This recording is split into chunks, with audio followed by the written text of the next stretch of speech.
Seja bem-vindo com mais um Pode Falar. Hoje é um dia mais do que especial, que estamos reunidos aqui com pessoas queridas, pessoas que eu trabalho, pessoas de muito tempo, amigos de família. E hoje a gente vai falar de um tema muito importante. Setembro Amarelo, prevenção ao suicídio. Como é importante a gente poder realmente falar abertamente para informar, para passar para as pessoas o quanto que isso está, assim, do nosso lado, na nossa frente e até na nossa família. Bom, hoje eu quero apresentar a doutora Suzana Guariente, consegui, psiquiatra. A gente troca junto, eu tenho alguns pacientes e acho a sua postura, assim, maravilhosa. Então, a gente está hoje num assunto importante. Muito obrigada pela sua participação, por aceitar, por estar aqui. E aí também uma participação muito especial, assim, de coração mesmo, Dr. Celso Tenório, advogado, pai, né? E que tem uma história para contar muito importante, que faz parte da sua vida, da sua família. E que realmente é uma perda, né, de uma filha, é muito triste, e que se dispôs a vir aqui para que talvez outras pessoas não passem por isso. Né? Eu acho que esse é o intuito de todos nós, assim, lutar pela vida. Né? E também desmistificar algumas coisas, né? Bom, eu queria apresentar para vocês, de acordo com a OMS, né, a Organização Mundial da Saúde, os jovens entre 14 e 19 anos no Brasil é a terceira causa de morte. E aí, assim, como não tem nessa mídia, até para a gente não estimular isso, muitas vezes a gente acha que isso não está acontecendo. Né? Quando a gente vê pessoas que estão fora da área da saúde ou que não têm um filho com algum problema, com algum transtorno mental, a pessoa fala, nossa, mas isso acontece? Não, mas isso não acontece na escola do meu filho. Isso não acontece na minha igreja. Gente, isso acontece em todos os lugares, em todas as camadas sociais, e ninguém está imune disso. E cada vez a sensação que eu tenho, não sei se é porque eu também estou jovem nessa área de saúde, mas parece que cada vez está pior. Eu não sei se a gente está tendo maior consciência dos transtornos mentais e do que está acontecendo, como a gente comentou que antigamente as pessoas morriam em casa, tinham suicídio, o médico da família muitas vezes ia lá e tinha muito uma questão social, né? E não notificava, como a gente ainda vê hoje, talvez uma subnotificação ainda. Então, a gente precisa falar cada vez mais e falar claro, objetivo. E aí a gente vai bater um papo bem gostoso. Queria que, assim, a gente pudesse começar até com o Celcinho, não sei se eu posso chamá-lo assim. Lógico, pode.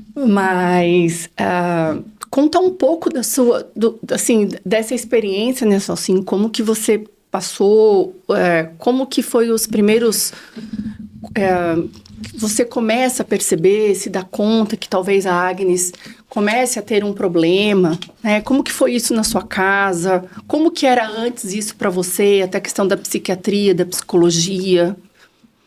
Porque a gente tem uma sociedade que tem muitos preconceitos sobre isso, né?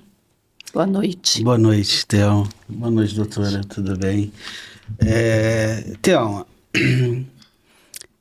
Até eu tinha preconceito, né? Eu tinha a primeira vez que o médico falou que eu precisaria procurar um psiquiatra para minha filha. Eu falei, mas você tá louco? A minha filha não tem essa necessidade. E assim, é um preconceito besta, porque... é uma doença que nem outra qualquer. Eu acho que pela minha ignorância até então, né, eu tinha esse preconceito. E a doutora Amanda, a primeira vez que nós fomos pedir o auxílio dela, que ela falou que ia colocar medicamento, eu fui contra. A Agnes tinha quantos anos nessa? Ela tinha 14 para completar 15. Para completar 15. E assim, nós descobrimos, ela era uma menina muito alegre, muito ativa, bonita, linda. Linda. Paradoxalmente, ela parecia comigo, mas era linda. Mas assim, ela era uma pessoa, uma menina fora da curva. Ela era, como era muito ativa, estava sempre. Ela em menos de um ano do balé, ela solou no balé com uma turma que já tinha 4 anos de balé. No Muay Thai ela entrou, então ela era sempre muito ativa, sempre muito amistosa, tal, tal.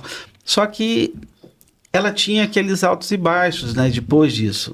Antes disso, o meu filho ontem, eu fiz uma viagem com meu filho esse final de semana, e nós estávamos conversando, ele falou que a Agnes de 2017, 2019 para 2020 foi outra menina.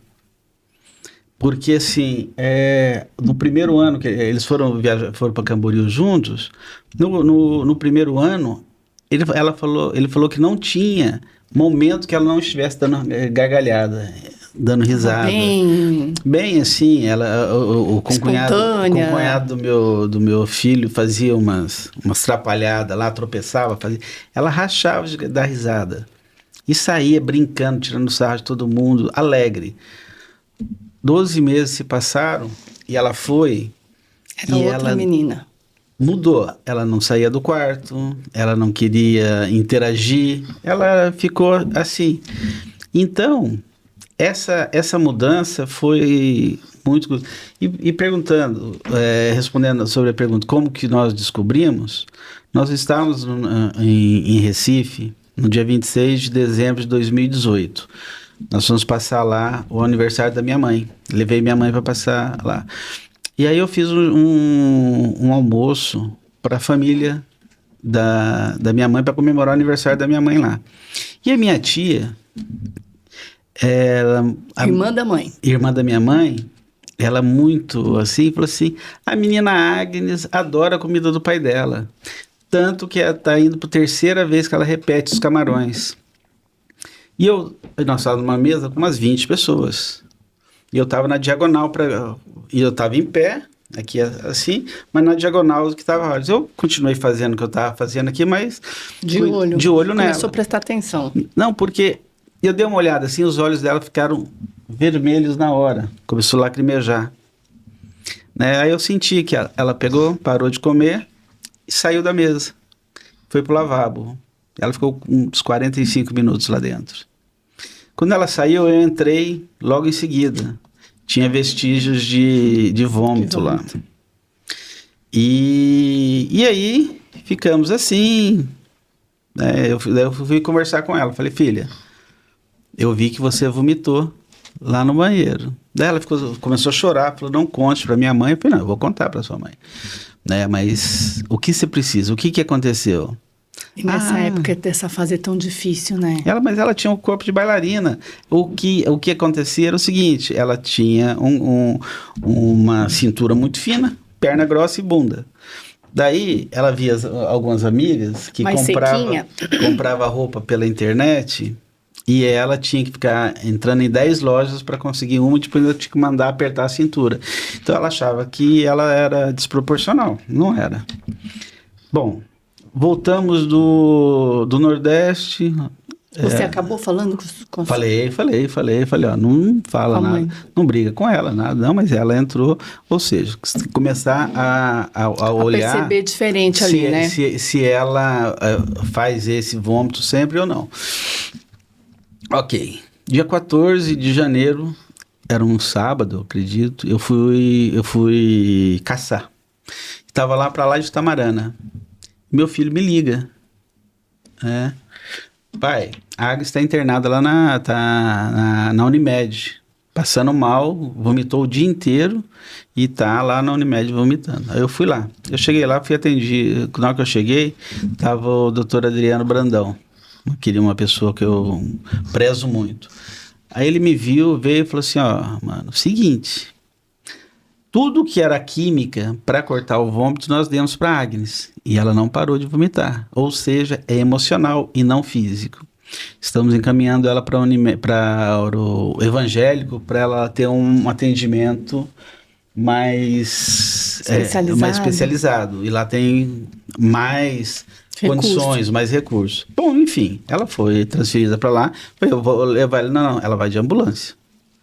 Saiu de ambulância dali da Unimédia, foi até o evangélico e lá ela ficou 2 dias, né, tomando a medicação, tudo. E aí, o Adriano, no dia seguinte, não lembro se eu encontrei com ele ou ele me ligou. Falou assim, Celso, seguinte, procura uma psiquiatra para sua filha. Eu falei, você tá maluco, Adriano? Eu falei, não, você vai procurar uma psiquiatra porque isso daí é emocional.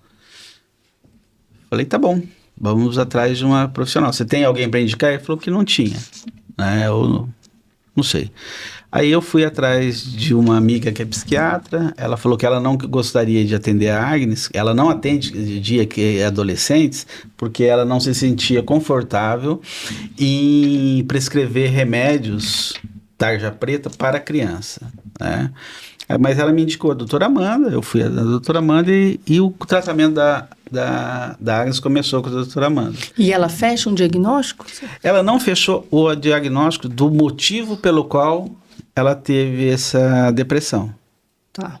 Né?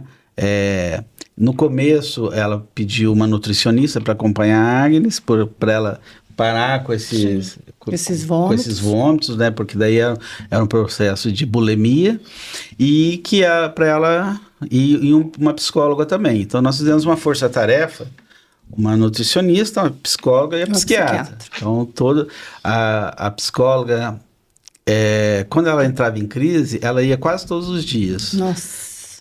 No último ano teve um mês que ela foi todos os dias na psicóloga. Só não ia sábado e domingo, mas segunda a sexta ela ia. E a psiquiatra, ela começou indo uma vez por semana, né? Depois foi estendido para uma vez a cada 15 dias. E no final já estava indo uma vez a cada... Daí foi a cada 30, depois já estava a cada 45 dias. Já estava... abrindo mais, né? Isso, tava controlando, né? Mas foi num hiato desse, numa pausa dessa que ocorreu. Que ocorreu. Não reputo a nenhuma das duas profissionais, né? Mas foi nessa época. Nessa época. Eu queria que a doutora Suzana falasse um pouquinho, né?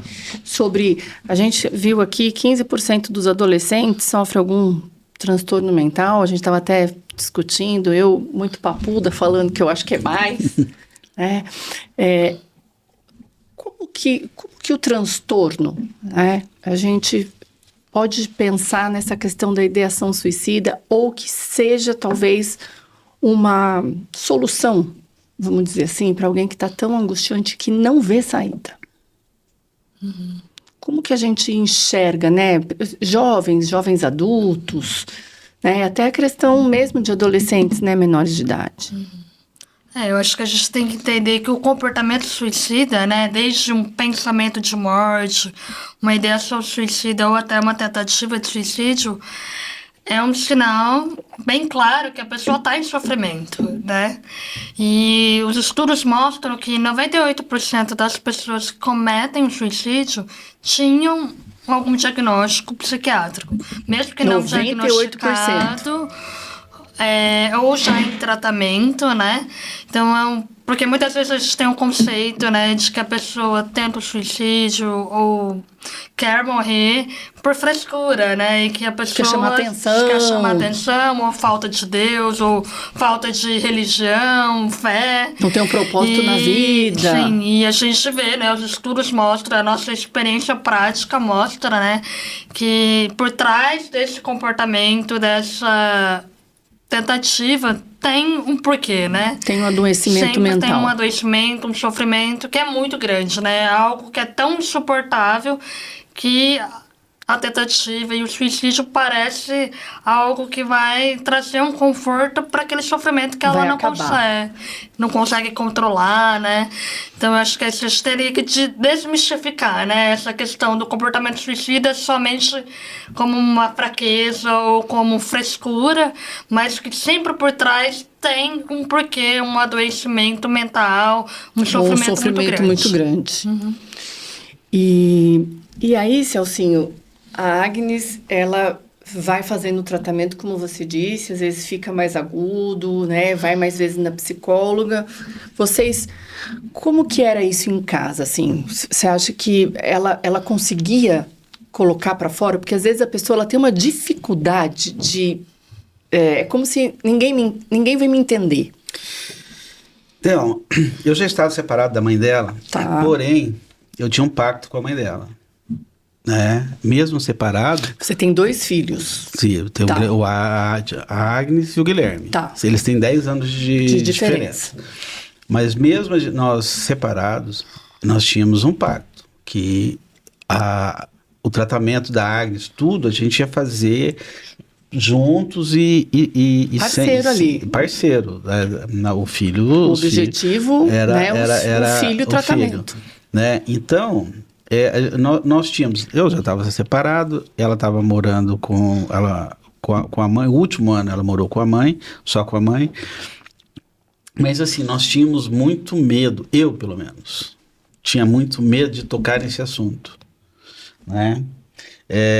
Morreu o filho de um amigo, e eu falei, tá vendo, filha? Como que eles estão mal?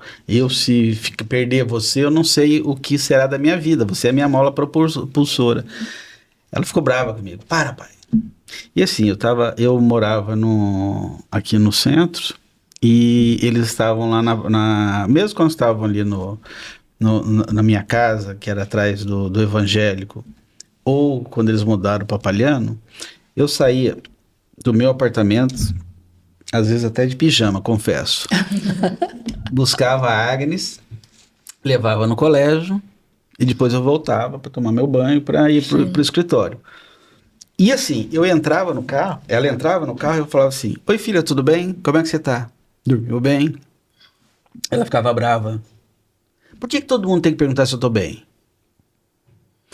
E então, Thelma, daí o que acontece? Quando ela começava a fazer isso aí... Tem uma cobrança, né? De alguma maneira, né? Aquele oi, tudo bem, que é uma... Você fala não que você estava cobrando, mas ela se sentia cobrada. Ela se sentia cobrada. E isso daí foi assim, minando. Então, quando ela entrava, eu brincava, falava alguma coisa, mas jamais falava. Olá, como é que você está? Tudo bem? Foi inibindo. Foi tendo uma barreira ali, porque parecia que já era muito pesado. Para ela. Para ela. E assim, eu não me abria, ela não se abria comigo, e eu confesso que eu não tinha...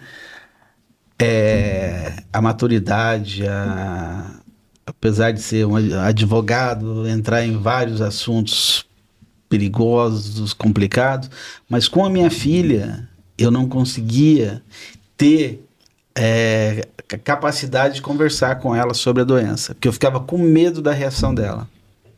A mãe dela conversava um pouco mais. Você sentia uma insegurança mesmo do que aquilo poderia... Absoluta. Como a doutora falou que o suicídio, a pessoa não está se matando, eu falo o seguinte, que ela não está matando a vida dela. O suicida, ele mata a dor. Não é? Exatamente, porque no fundo ele não quer morrer. Não. Ele quer acabar com a dor. Uma pessoa que nada, que anda de bicicleta, que luta Muay Thai, que faz jazz, né? Ela era... que está ali fazendo o vestibular, que está ali tentando, sonhando. Ela foi do norte do Paraná. Nos últimos 20 anos, ela foi a única menina com 12 anos que teve autorização judicial para praticar tiro. Nossa. Não é? Eu consegui judicialmente, porque ela pediu. Ela pediu. Porque você tem essa prática. Meu hobby que é atirar. É atirar. Então ela via e falava, pai, quero estar com você, gostei disso. Você vai no stand que dia? Tal dia. Posso ir com você? Pode, vamos. Aí fala, pai, gostei, me leve em outro, tal. Aí ela começou, ela era minha parceirinha. Sua companheira. E assim, quando aconteceu isso, eu confesso, eu fiquei atordoado. Porque eu falei, as minhas armas são espalhadas pela casa. Sim. Né? E assim, o Guilherme vai ficar bravo comigo quando assistir esse podcast. Esse podcast, porque ela sabia mais onde estavam as minhas armas que meu filho. Porque eu morava numa casa ali, E eu falava assim, filha, se você sentir alguma coisa, que você sobe pro quarto, se tranca aqui, você pega uma arma aqui ou você pega uma arma ali e soca o dedo. Se proteger Não é? ali de uma questão de segurança, né? Aí, quando eu fui até a Amanda girou para nós assim e falou assim, ela tentou suicídio. Ela já pensou em suicídio. Isso me deu um Ela não arrepio. tinha tentado, só pensado. Pensado. Tá. Na realidade, ela tinha tomado os comprimidos uma vez, Tá. né? Mas assim, mas daí me deu aquele arrepio, eu falei assim, Amanda, ela falou alguma coisa sobre armas?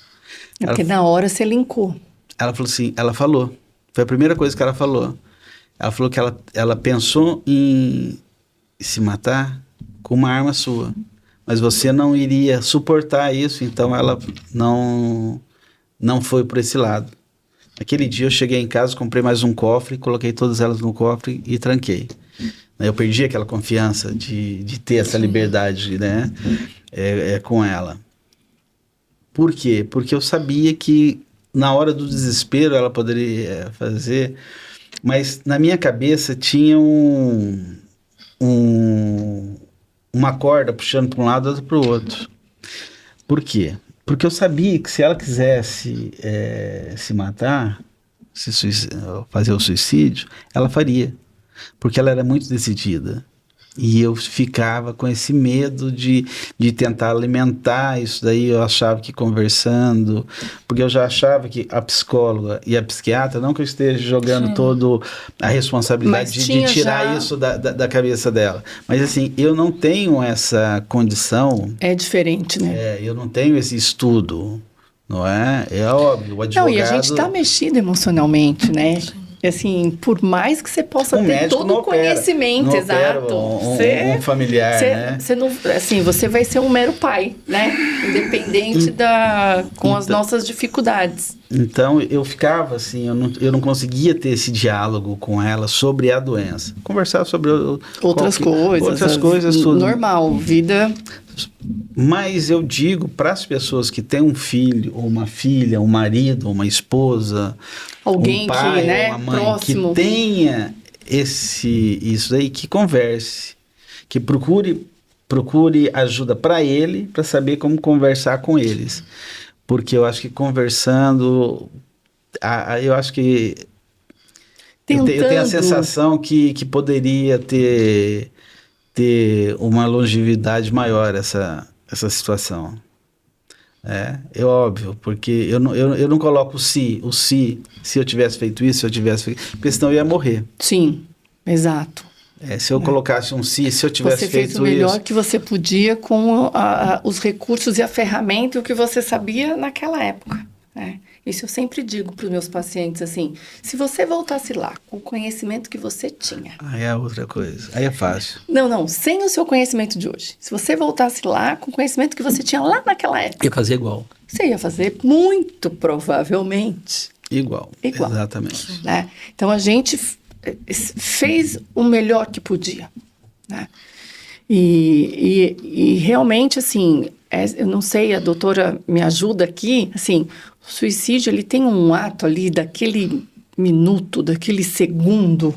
Não é nem minuto, acho que são segundos. Segundos que você, assim, muitas vezes você pode ter pensado e não ter realizado. Então, o que a gente precisa na área de saúde e informar os pais, os familiares, como você disse, porque não são só jovens que cometem, né? A prevenção do suicídio, ela é geral, ela é uma sociedade e deve ser vista como uma saúde pública, né? Porque nada mais é uma consequência de transtornos mentais. Então, se está aumentando o transtorno mental, vai aumentar o índice de suicídio. Não tem como escapar disso. Então, assim, como que é importante a gente perceber e ir fechando nessa rede de apoio, né? E trabalhar, como você disse, olha, todo dia lá, né? E fazia. E, lógico, nós não vamos conseguir 100%. Isso, infelizmente, né? Seria muito bom se a gente conseguisse.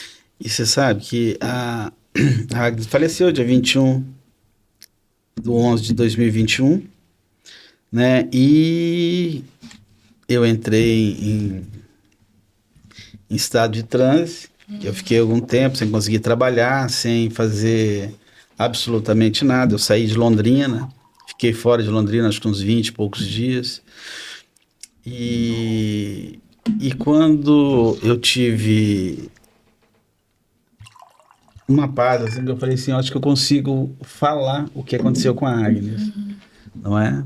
Porque nem anunciar que ela tinha partido eu consegui. Eu simplesmente falei assim, aqueles que queiram o sepultamento da minha piolho Agnes, que eu chamava de piolho, será amanhã, tal hora, em tal lugar, no crematório Londrina. Só falei isso, porque eu não... Eu precisava falar, eu não ia conseguir falar com todo mundo, tal, desliguei meu celular, então...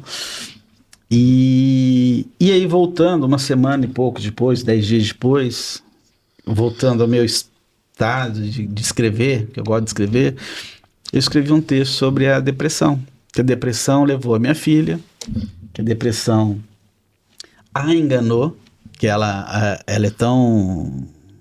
ia falar um palavrão, mas assim, ela é tão dura que ela engana o depressivo. A depressão engana o depressivo. Aí eu escrevi um texto. Impressionante, Thelma. O que teve de amigos meus mandando mensagem que a mãe estava depressiva, ele estava depressivo. As pessoas, de alguma maneira, estavam se identificando pessoas próximas. Eu recebi, assim, mas centenas e centenas de mensagens. Assim, eu abria meu WhatsApp e tinha, assim, páginas e páginas e páginas de WhatsApp. E as pessoas abrindo, falando, né? Teve uma amiga, uma cliente, que, assim, ela me ligou, ela mandou uma foto para mim. Ela mandou... a gente nem era próximo. Mas ela mandou uma foto com um revólver e 3 projéteis ao lado. Ela mandou para você? Mandou para mim. Mandou o telefone do filho e falou assim, fala para ele que, não hoje, mas fale para ele em breve que eu amo muito. E mandou o telefone do menino. Na hora eu peguei o telefone desse menino e tirei daquela conversa do WhatsApp. E passei... para uma outra mensagem. Outra mensagem. Não deu 1 minuto, ela apagou o telefone do menino. Eu peguei e liguei para esse menino. Falei, cara... eu liguei para ela. Ela me atendeu, chorando, e desligou. Eu, na hora, liguei para o moleque. Falei, bicho, onde você tá? Eu tô aqui no bar com uns amigos. Falei, vai para tua casa. Quem tá falando? Ele estudava lá no Max também. Aí seu filho estudava no Max. Eu falei assim, o pai da Agnes. Falei, vai para sua casa agora. Eu tô aqui com meus amigos, por que o senhor quer que eu vá? Vá agora que você vai ficar sabendo. Mas corre. E nisso eu ligava para ela e ficava conversando com ela. Até ele chegar. Aí eu desligava e ligava para ele. Acabou, cadê você? E foi. Aí eu falei, onde você tá? Ele falou, tô aqui. Daí eu xinguei ele. Deu uns esporros. Falei, cara, sua mãe está com um revólver em cima da mesa, querendo se suicidar. Vá pra lá agora. Ele largou os amigos dele e foi pra lá. Na hora que eu desliguei, passou alguns minutos, tocou meu telefone, ela. Que eu tava tentando ligar pra ela, tava dando ocupado. Ela me ligou, me xingando, porque eu tinha avisado ele. Falei, pode brigar. Nessa hora, pode xingar. Pode me xingar. Tá sentindo alguma coisa, né, doutora Suzana? Então tá viva, tá tudo certo. E assim, e ela... Mas que coisa ela te chamar, né? Quer dizer, querendo ou não, ela tava pedindo, Tá pedindo ajuda, tá pedindo né? ajuda. Socorro, né? Uns dias antes ela tinha me mandado uma mensagem, porque eu fiquei esperto, porque ela manda uma mensagem assim, eu admiro muito a Agnes, ela conseguiu o que eu não tive coragem. Então, Como isso que eles eu acho que misturam essa coisa de coragem, né? Como assim, às vezes eu vejo alguns pacientes falar assim pra mim, eu não tenho coragem, eu tô sofrendo, não tenho coragem. Como se coragem fosse o ato em si. Como que a gente vê isso, assim, na medicina ou na psiquiatria? Como que a gente tem o perfil, né? Queria que você falasse um pouco, assim, desse perfil que começa num pensamento e começa aquela ideação e a gente vê um padrão Que muitas vezes, como o Celcinho falou, a gente não, assim, pais, pessoas que não trabalham, não tem essa, não percebem, de alguma maneira fica sutil e pela psicologia, até que ponto a gente também não dá conta de enxergar essa realidade? Eu acho que assim, é difícil a gente definir um perfil, né? Um padrão. Porque cada pessoa é única, né? Tem toda a sua história e não vai se repetir exatamente igual para todas as pessoas. Mas eu acho que tem alguns sinais e sintomas de alarme que a gente pode estar mais atento. E um deles ele acabou de falar, né? Que seriam essas frases de alarme, né? A pessoa começar a falar assim, que ela pensa na própria morte, ou que não tenho coragem de fazer algo igual tal pessoa fez. Isso são sinais que a pessoa está, sim, pensando sobre isso, né? Então, eu acho que essa atenção que a gente pode ter com os amigos, com a família, com quem está próximo, né?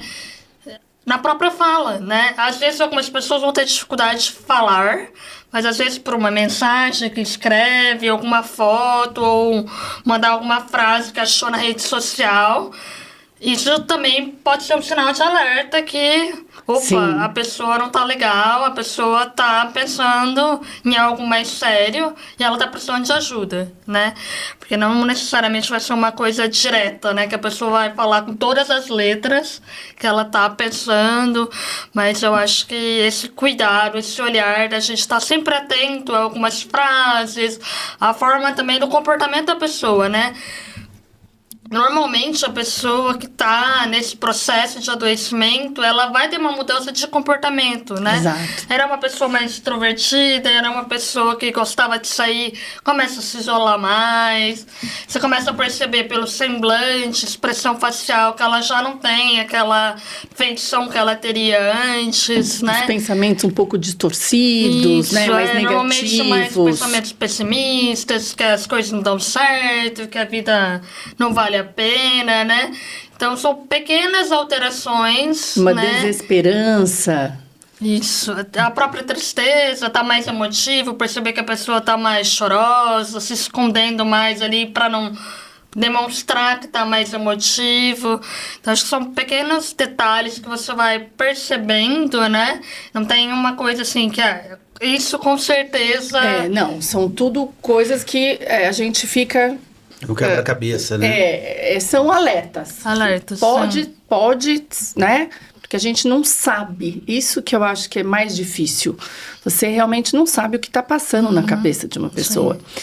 E talvez o nosso trabalho, né? Psiquiatria, psicologia, lógico que a gente observa o comportamento, observa comunicação não verbal, várias coisas, mas assim, é o que a pessoa diz, né? Sim. Qual é a realidade que ela está? Sim. Então, isso muitas vezes é complicado. Eu gosto de prezar pelo exagero, às vezes, né? Assim, talvez eu prezo mais... eu não digo que eu exagero, mas assim, eu não... Prefiro não deixar passar, pode até não ser nada, né? Prefiro não deixar passar do que, às vezes, falar, pô, eu tive um insight ali e eu deixei passar, né? Então, às vezes, até o paciente pode achar, nossa, que exagero, enfim.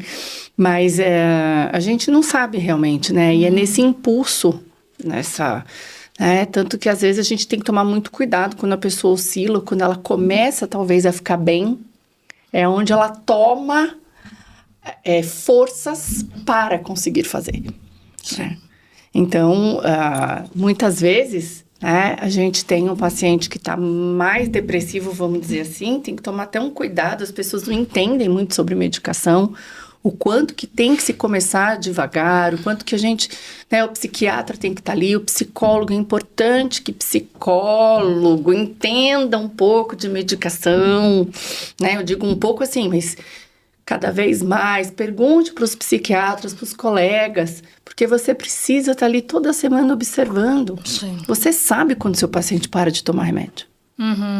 Porque você está vendo, né? Então, você precisa ter essa... Às vezes nem para, viu?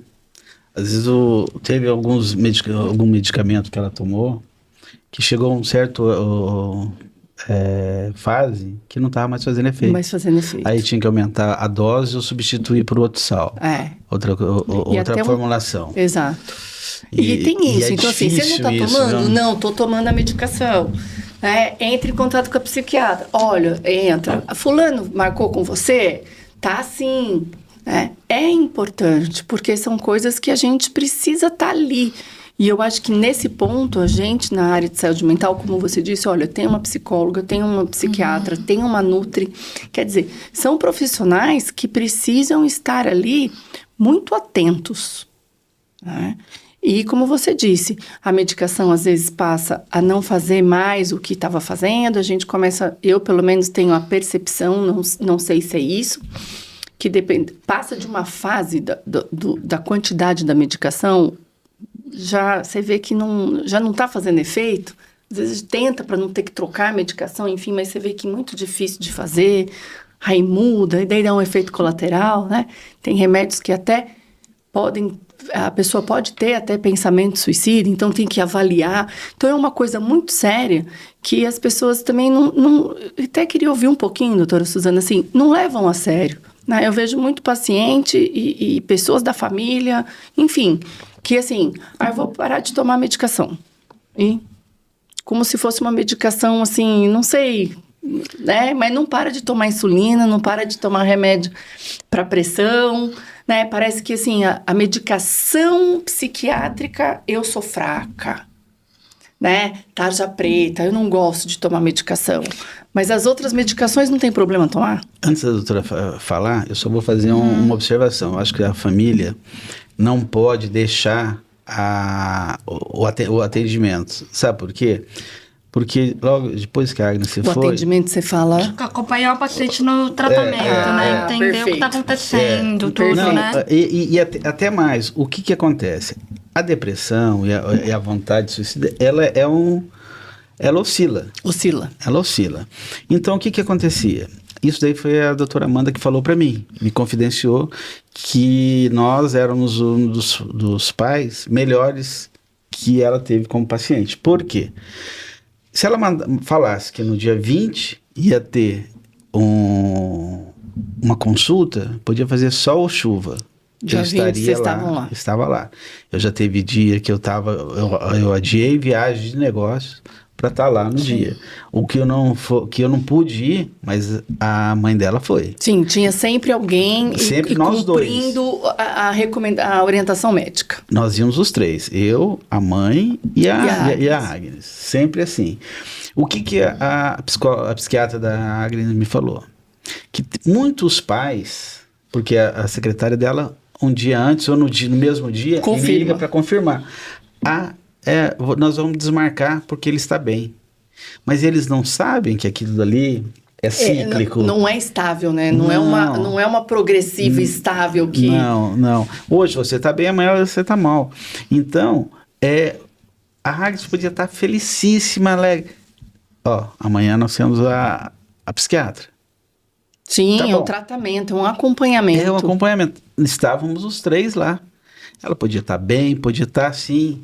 Nossa, eu tô...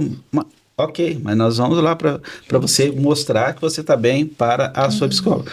O que não acontecia com a maioria dos pais. Quando vê o filho, porque é caro, não é... Não é um tratamento barato. Não é um barato. Aí o que eles fazem? Eles optam... meu filho está bem, para que eu vou levar lá? Já está quentão hoje? Não, e é um tratamento que demora. Ele não é barato e ele não é rápido. Sim. Porque a mudança, ela tem que ser devagar e progressiva. Senão você não consegue mudar. Thelma, eu deixei a minha filha, ela me abraçando, me dando um beijo, falando que me amava. 2 horas depois eu recebo uma ligação do meu filho falando: pai, a Agnes pulou do prédio. Nossa. Olha só que paradoxal, né?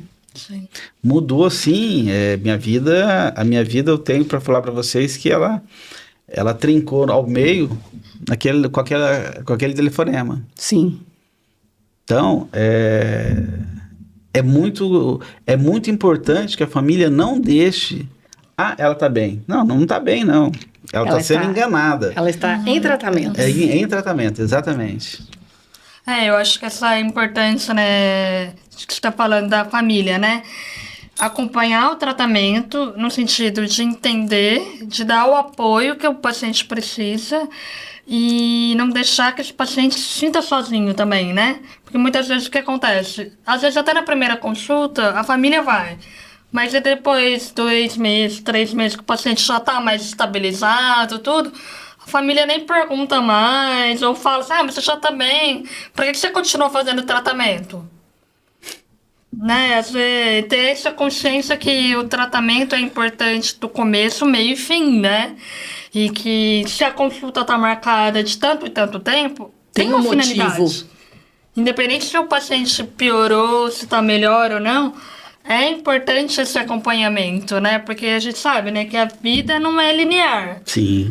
As emoções, o comportamento das pessoas também não é ambiente, linear, né? Pode acontecer alguma coisa. Exato, então eu acho que é importante a gente falar, né, que a importância da família, de reconhecer quando a pessoa não tá legal, quando começou a falar essas frases de alarme, mudou o comportamento. Mudou o comportamento. Já, acho que tá precisando de uma ajuda profissional. Às vezes a família não vai saber reconhecer exatamente o que tá acontecendo, mas pelo menos se ela tiver essa sensibilidade de tá precisando de uma ajuda profissional, para que dê esse primeiro passo, né? E não só o primeiro passo, mas continuar todo o processo. Acompanhar, né? Ser parceiro. A gente está precisando disso. Eu vejo muitas vezes nas famílias. Sim. Eu até, daqui a pouquinho eu vou chamar mais um para entrar aqui na nossa conversa online, João, que tem o diagnóstico de transtorno de bipolaridade, né? E vai conversar um pouco aqui com a gente da experiência dele, mas assim, o quanto que é importante as pessoas entenderem que elas são chaves para ajudar as pessoas, né? Então, aqui nós estamos ajudando, mas se você está próximo dessa pessoa, quantas vezes a pessoa fala, não é nada, você é que está louco, você é que está precisando de tratamento, eu não vou. Que depois eu quero até perguntar isso para a doutora Suzana. Como que a gente trabalha as pessoas adultas, porque criança é mais fácil, né? É só marca e leva, né? Você põe no carro, carrega e leva, né? Ela nem sabe o que está acontecendo. Né? Assim, ela só vê, assim, médicos falam, o médico vai me dar injeção, vai ver minha garganta. Então, assim, não, você tem uma autoridade, um poder maior, porque é criança. Gente, agora a gente vai ter a participação do João Mulari. Ele é arquiteto, corretor, marido de um amigão meu, né? Muito prazer, João. Seja muito bem-vindo aqui no nosso bate-papo. Queria que você falasse... Boa noite. Boa noite. Obrigado, Thelma. Boa noite, pessoal. Eu que agradeço, viu? Queria que você falasse um pouquinho sobre a sua experiência, né? Do tratamento, do seu diagnóstico de transtorno bipolar. Eu sei até que você faz entrevistas, faz vídeos, até... também divulgando, informando as pessoas para elas se prevenirem, para se cuidarem. Queria te ouvir um pouco, João. Oi, Thelma. Oi, pessoal. Boa noite. Oi, boa noite. Obrigado pela oportunidade de participar desse bate-papo muito importante, né, sobre saúde mental, sobre a vida, né, mais do que qualquer outra coisa. Como você comentou, já trabalhei com interiores, com arquitetura, hoje estou atuando como corretor de imóveis, e até as pessoas brincam porque eu já fiz várias coisas, e faço várias coisas, né? Se é por conta de eu ser bipolar que eu faço esse monte de coisa, que uma hora eu quero uma coisa, outra hora eu quero outra. E antes fosse isso mesmo, né? Se fosse simples assim, pensar se fosse em só o lado bom, né? Tava bom, né, João? Agora eu quero, agora eu não quero, né? A bipolaridade está muito longe de ser só isso, só querer e não querer. Eu convivo com a bipolaridade, né, quanto diagnóstico há 17 anos, né? Foi ali perto dos 23 anos. Tem um tempo bom e até descobrir isso foi muito dolorido. Na verdade, não que depois que eu descobri deixou de ser, mas depois que eu descobri eu comecei a tratar, né? Os médicos, psiquiatra, neuro na época, inclusive foi em Londrina que eu tive o diagnóstico, morava aí na situação, e a minha terapeuta, né? Naquele momento, todo mundo em conjunto tentando trazer uma qualidade de vida para mim, né? Tentando trazer soluções e entender o que a gente podia fazer para que eu pudesse ter uma vida melhor. E até ali, né, até essa idade, até os 23 anos, eu passei por muitas coisas, né? Inclusive, eu não conseguia saber o que acontecia comigo, porque eu entendia mais como uma depressão do que qualquer outra coisa, porque até então não se falava muito de polaridade, eu não entendia também o que estava acontecendo comigo. Até os 14, 15 anos ali, eu só achava que era uma confusão da própria idade, de tudo que estava acontecendo comigo. Muitas vezes, né, eu sou homossexual, então eu linkava tudo aquilo que eu sofria, tudo aquilo que eu vivia, de alguma forma, por eu ser homossexual. Por conta da homossexualidade, talvez, como um castigo, uma Isso, punição, uma culpa. Exato, de alguma forma tudo aquilo se tornava uma culpa. Tudo na minha vida que dava errado, ou que eu considerava ruim, ou até mesmo esse sentimento muito, né, de muita tristeza, principalmente naquele momento ali, eu levava diretamente essa questão da homossexualidade. Então eu não conseguia enxergar de outra forma, acreditar que pudesse ser uma doença, que tinha algo ali, e também o contexto onde eu cresci, tudo aquilo que aconteceu, não me levou até esse encontro, né, de uma psicóloga, de uma terapia, de um médico, para que pudesse olhar para mim diferente. Então, isso foi acontecer ali nos 20 anos, mais ou menos. 20, 21. E aí a gente começou esse processo, terapia, psiquiatra. Primeiro, né, tive que buscar estar bem para conseguir fazer uma terapia. E aí a gente começou a fazer essas pesquisas, né, de que poderia ser. Já com uma certa ideia já da psiquiatra, né, do psiquiatra na época, e até mesmo da minha terapeuta. E a gente juntos ali, né, nessas pesquisas, nesse tempo de pesquisa, realmente fui diagnosticado com bipolaridade. Você me pergunta, né, se foi diferente depois que foi diagnosticado. Pelo menos deu um caminho, né? Naquele momento ali era muito ruim ainda, nada tinha mudado no diagnóstico, né? Eu só agora sei o que eu tenho que fazer e tenho que tratar. Eu nunca tive problema com o diagnóstico da bipolaridade. Não, isso para mim foi muito tranquilo. Mas o que aconteceria dali para frente me deu bastante medo. É para sempre? Não é? O que é isso de verdade? Um dia vai parar? Um dia vai ter cura? Não vai ter? Sabe, começou essa minha angústia de saber o que eu vou fazer com isso. E o que você tem feito com isso, João? Então, de lá para cá, bipolaridade, né? Não tem como falar que não tem os momentos bem difíceis. Mas eu sempre busquei muito autoconhecimento. Perfeito. Muito terapia desde então. Pouquíssimos períodos sem terapia. Eu acho que isso é a base de tudo. Assim, né? Um tratamento bem feito, que também demorei para encontrar um medicamento que se adequasse para mim. Sofri muito com medicamentos também no começo. Natural, e eu falo isso não é para assustar ninguém, eu acho que sim, tem que buscar tratamento e fazer o uso do medicamento, sim. Isso salva a gente, isso traz um mínimo de qualidade de vida para a gente. O que foi acontecendo depois disso, né? Eu fui buscando entender o que acontecia comigo em determinados momentos. Então, o autoconhecimento fez com que eu pudesse me entender, me posicionar também na sociedade, porque muitas vezes, se eu estava muito depressivo, eu não tinha condições de sair da cama, eu não tinha energias para sair da cama. Ou eu tinha muito sono, eu procrastinava tudo, então isso começou a me atrapalhar no trabalho, né? A hora que eu estava conseguindo alcançar coisas novas no trabalho, eu voltava. Porque eu procrastinava, porque eu não tinha energia, porque eu estava realmente muito depressivo.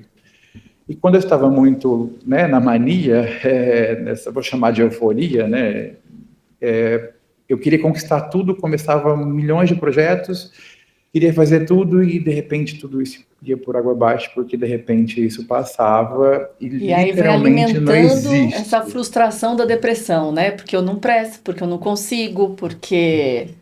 Sim.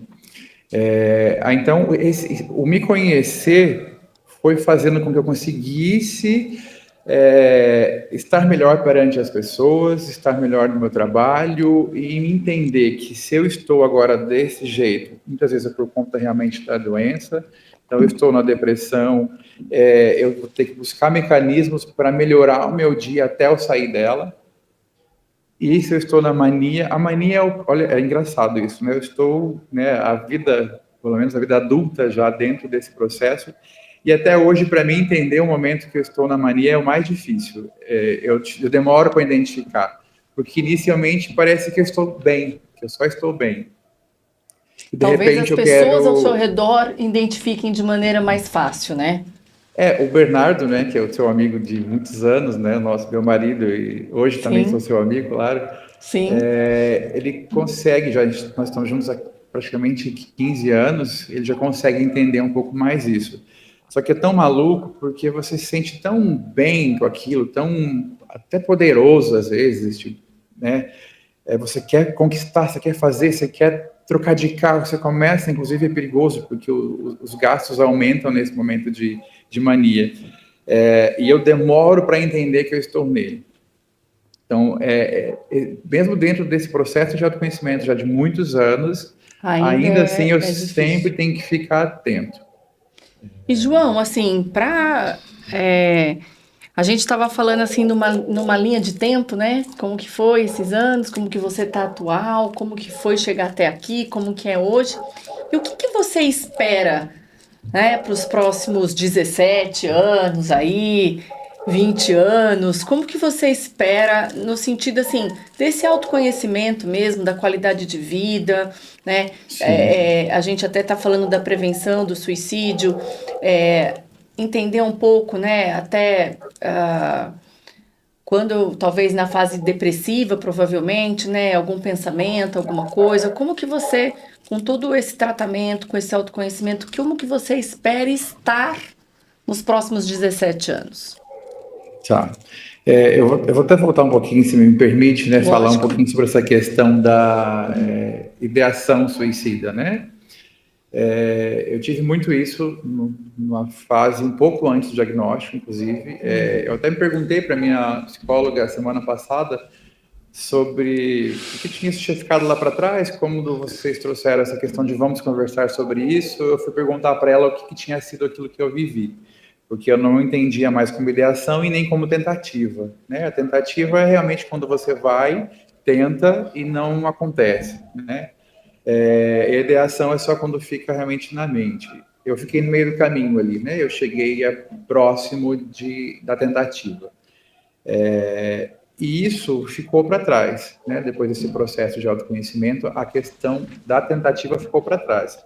Mas eu confesso para vocês, e pode parecer estranho isso, mas sempre que eu estou num momento mais depressivo,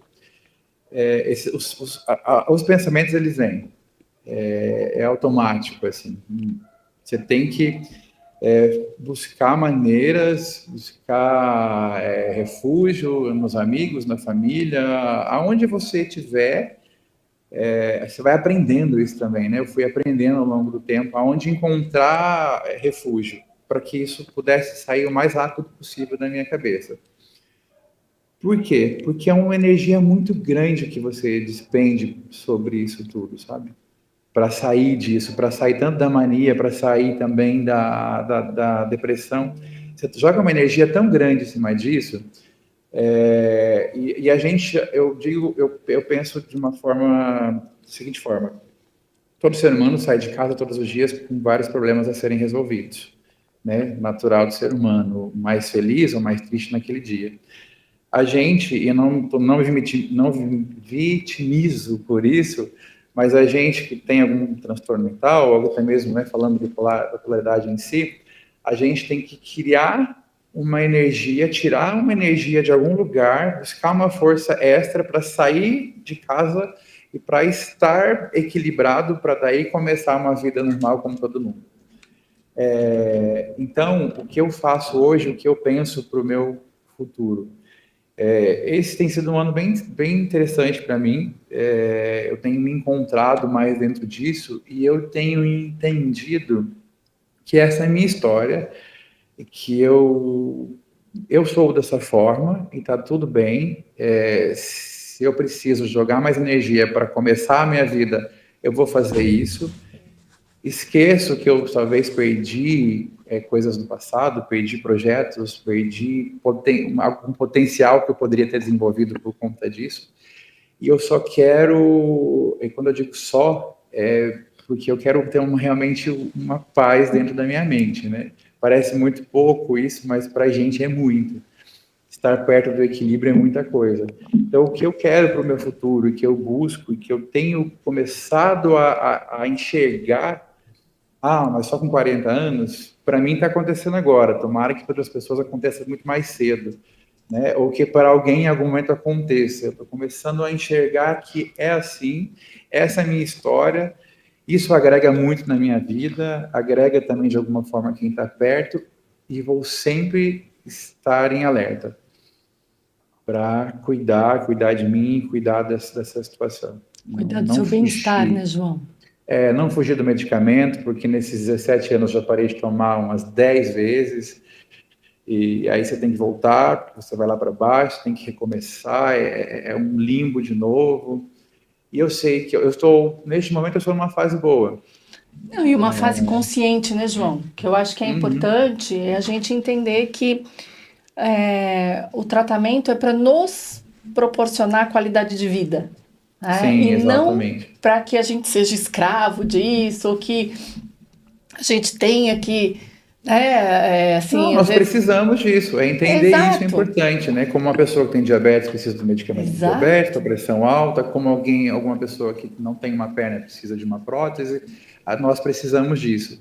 Lógico que mexe muito com o emocional, né? E eu acredito muito que o emocional, e isso eu falo lá no Gente, que é o meu canal, para falar de histórias de vida, o emocional da gente estando mais equilibrado possível, né? Dentro do que é possível para o ser humano, a gente conquista muita coisa, a gente supera muita coisa. Então, quando eu falo que para a gente tem que buscar isso o tempo todo na nossa vida, é real, porque se a gente não tiver esse mínimo, nem o tratamento a gente consegue fazer, nem o tratamento a gente quer fazer. A gente não aceita nada, a gente entra em desequilíbrio tão grande que nada mais faz muito sentido. E eu, falando até mesmo que você comentou o que eu poderia falar para quem vive uma situação parecida, ou para quem, quem for ainda ser diagnosticado, e eu aprendi isso recente também, que tudo passa de alguma forma, né? É uma frase até um clichê, mas realmente tudo passa.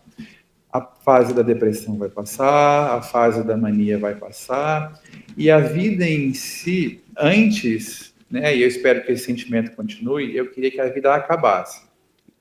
É muito, muito, muito real esse sentimento de que a vida acabe logo, está muito presente dentro da bipolaridade, dentro da minha vida. Hoje eu estou sentindo que eu quero mais sentir que a vida está passando e tentar curtir um pouco mais esse processo, sabe? Porque tudo realmente vai passando. Eu aprendi que várias vezes a depressão passou e várias vezes a mania passou. Aí tem um momento de calmaria e de novo elas podem voltar e naturalmente voltam. Vai ser difícil, mas vai também passar, então buscar sempre isso. Vai passar. Ótimo, João. Assim, você falando, me veio muitas estações do ano, né? Vão passar, né? Vai e passar. A vida é um pouco esse caminho, né? As coisas vão passar. A vontade de morrer também vai passar, tudo vai passar. E a gente aceitando... eu acho que assim, sua terapeuta está em dia, viu, João? A gente aceitando, a gente se conhecendo... tem um grande teórico que é o Carl Rogers, né? Ele fala... a partir do momento que eu me conheço, aí sim eu posso mudar.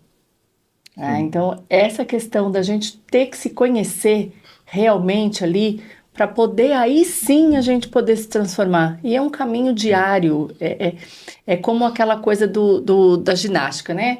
O dia que você não foi, não tem problema, você dorme, acorda e continua, como a vida, né? Tem dia que a gente também não quer continuar, você fala, nossa, deu tanta coisa errada aqui, mas daí a gente dorme, acorda e continua, e um pouquinho de cada vez e para frente, né, João? Então, assim, foi um prazerzaço conversar com você.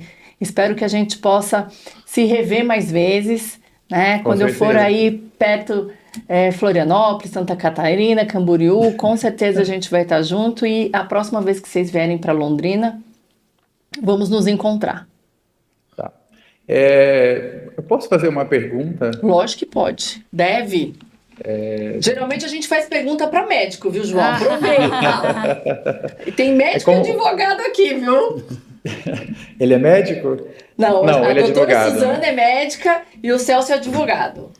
Tá, seria realmente para o Celso. Como eu sei que vocês estão dentro estão debatendo isso, então eu acredito que o Celso já esteja bastante curado, né? Ou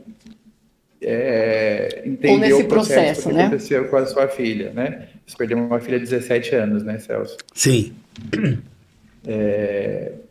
Todas as vezes que eu cheguei próximo disso, eu sempre tinha comigo aquele medo de quanto sofrimento eu ia causar para minha família, né? Parecia egoísmo para mim de alguma forma, mesmo sofrendo muito, eu ainda ficava pensando como isso poderia ser para eles. E como isso nunca aconteceu, eu nunca vivi isso de perto, eu nunca vi isso, né? Quando a sua filha faleceu, não sei se faz muito tempo isso. Completará 3 anos, dia 21/11 próximo. Você em algum momento teve sentimento de culpa, Celso? Ô, João, nunca tive. Eu nunca tive porque eu fiz tudo. Graças a Deus, é isso aí. Eu fiz tudo, e a mãe dela fez tudo, e o irmão dela fez tudo que estava aos nossos alcances. Então nós fizemos tudo que nós poderíamos fazer naquele momento, nós fizemos. Eu te falo que o sentimento que eu sinto até hoje, eu virei um cara, um chorão, eu nunca havia chorado. Aqui já. Eu nunca havia chorado assim em público, eu nunca havia chorado por qualquer coisa. Hoje eu choro por qualquer coisa, absolutamente qualquer coisa. Mas assim, a sensação que eu tenho é que eu fui amputado, sabe? Como se você fosse amputado, alguém chegasse e arrancasse um pedaço teu. Sim. Em vida, amputado, assim, sem anestesia, sem nada. Chegar, tirar um pedaço do seu peito. Mas a culpa, meu amigo, eu nunca tive. Eu nunca tive porque eu, com todos os atropelos, com tudo que estava ao meu redor, ao meu alcance, eu fiz. Não é? Eu sei, talvez eu poderia ter feito mais. Talvez. Não. Mas assim, nas minhas condições, Exato. na minha visão e as pessoas com quem eu conversei e que eu pedi ajuda para me ajudar com ela, eu fui em todos. Sim. Então eu não, a culpa eu não tenho.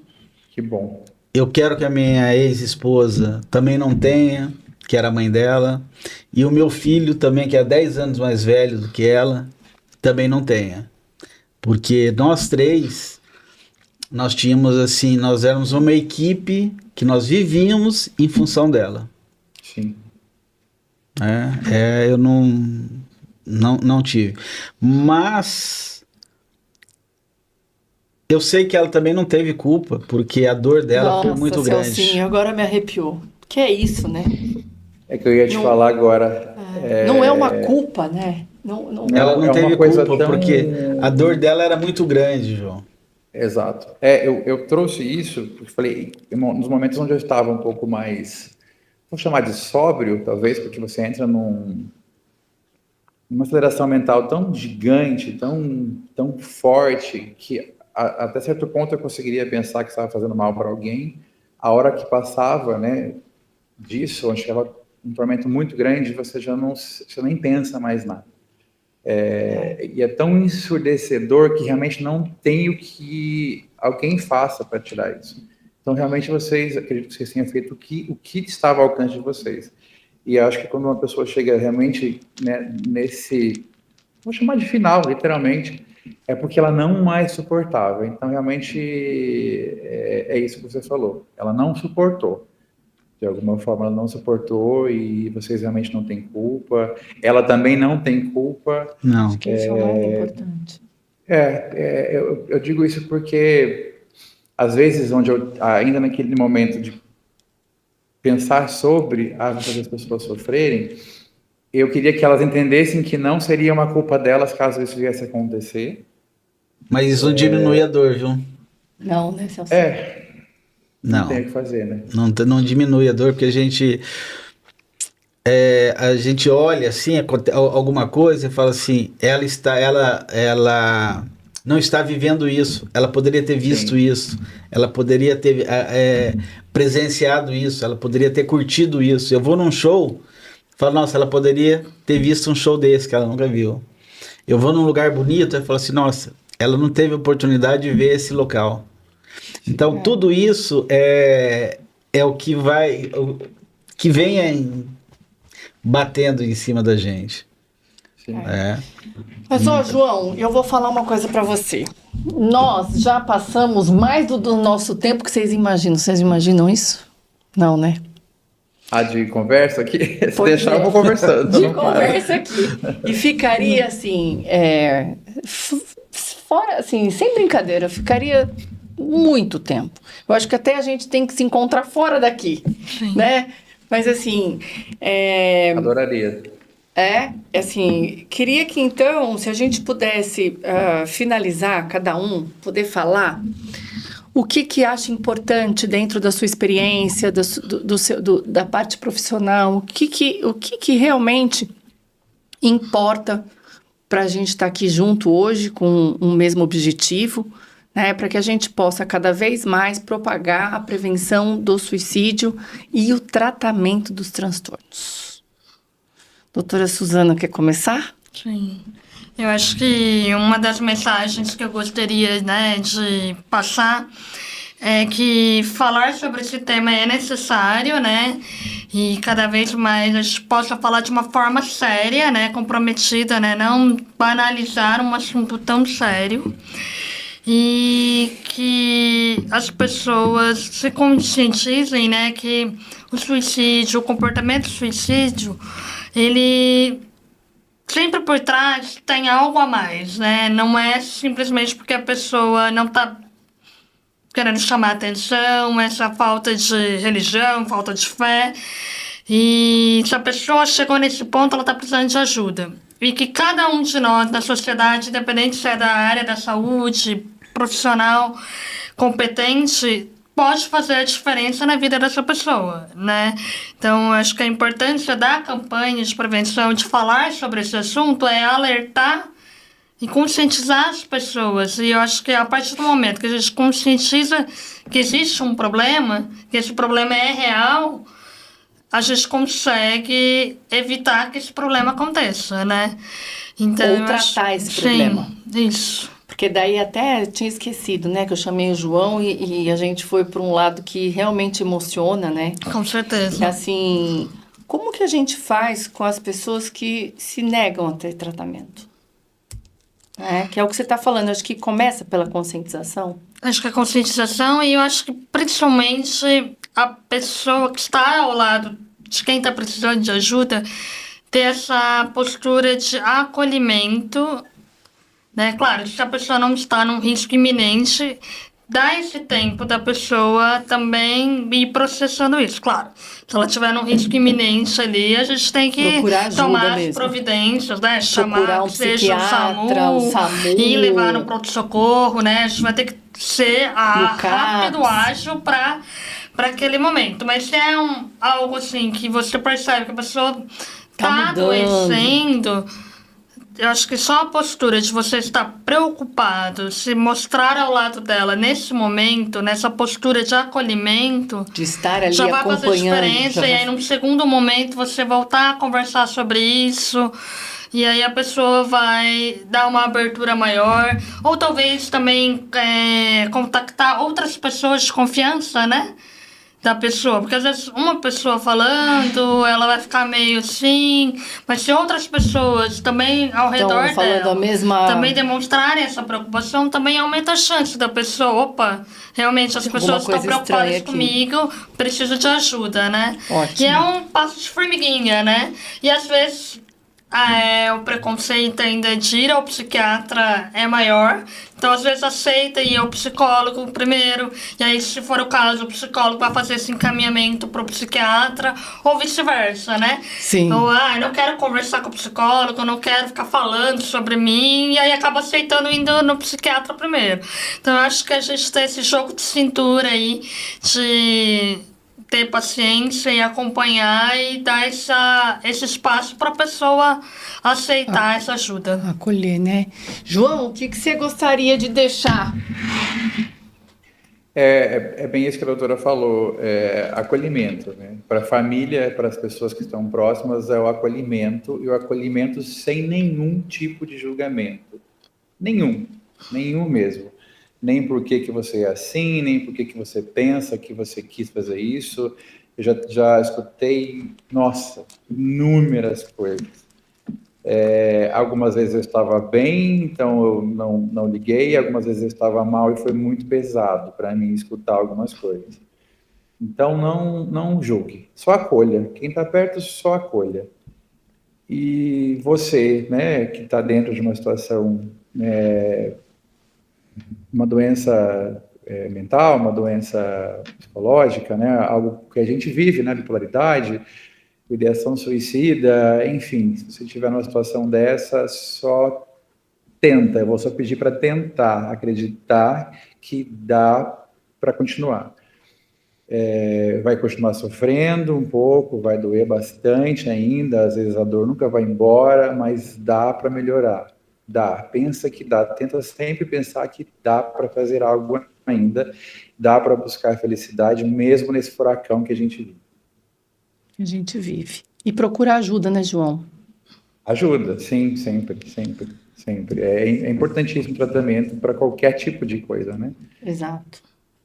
Celcinho, querido. Acho que o que o João falou, que a Zana falou, é primordial. Nós não podemos ficar guardando sozinho. Não só a pessoa que está sofrendo, mas aqueles que circundam ela também têm que fazer a sua parte, tem que ajudar, Sim. tem que falar muito. Eu não tinha habilidade para falar com a minha filha. Eu fazia de tudo, eu a levava nos profissionais, porque eu não me sentia capaz de ajudá-la. A minha ajuda era encaminhá-la para quem tinha capacidade técnica. E é isso mesmo, né? A gente precisa mas, encaminhar. Assim, o amor, nós demos, assim, demais para ela. Então, eu digo para que as pessoas, assim como o João falou, a Susana falou, as pessoas têm que procurar ajuda. E não só o paciente, não só aqueles que estão doentes. A família que está em torno, às vezes é mais importante do que ele. Né? Eu não tenho vergonha de falar. Eu fui em um psicólogo aqui em Londrina, fui lá em Três Lagoas, que hoje virou meu amigo, e hoje eu faço tratamento aqui em Londrina, né, com o Murilo, que é longe para arrebentar. Eu saio da porta do meu escritório e entro na porta dele, no mesmo andar do prédio. Não tem jeito. Não tem jeito de fugir. Não tem jeito de fugir. Mas eu sempre fui reticente. Assim como eu fui reticente em levá-la na psiquiatra, porque eu falo, minha filha não é louca. Assim como eu fui reticente em eu procurar essa ajuda.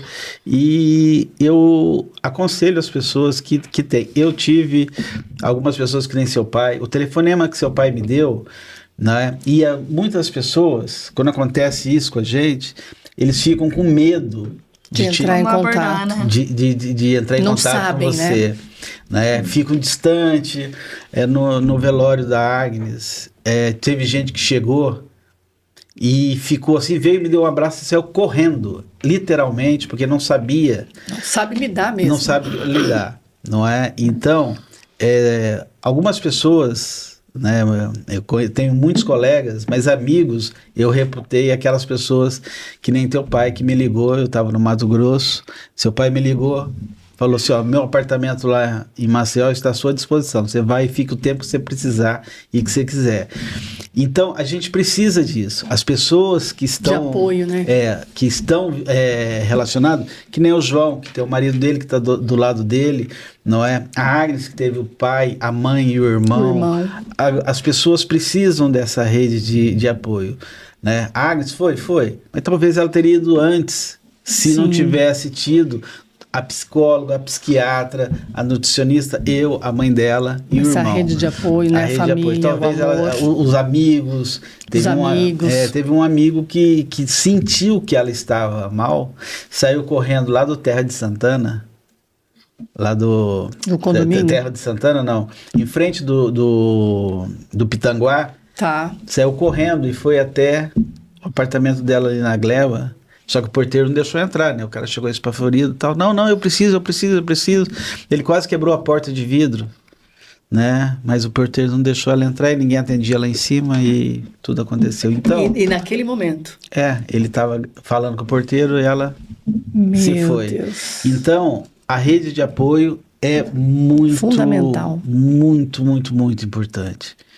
Tenham sempre isso, tá? Que eu posso falar que eu fiz tudo que eu estava ao meu alcance. Sim. E eu espero que ela esteja em bom lugar e espero que a experiência que eu tive e que ela teve sirva para alguma coisa, para salvar alguém. Sim. É isso aí. E obrigado, Thelma, por ter me convidado. Obrigado a vocês. Eu também queria falar, importante, que quando a gente vê que pessoas falam que vão se suicidar, se tentam o suicídio, e as pessoas falam, não, isso aí já tentou 3, 4 vezes.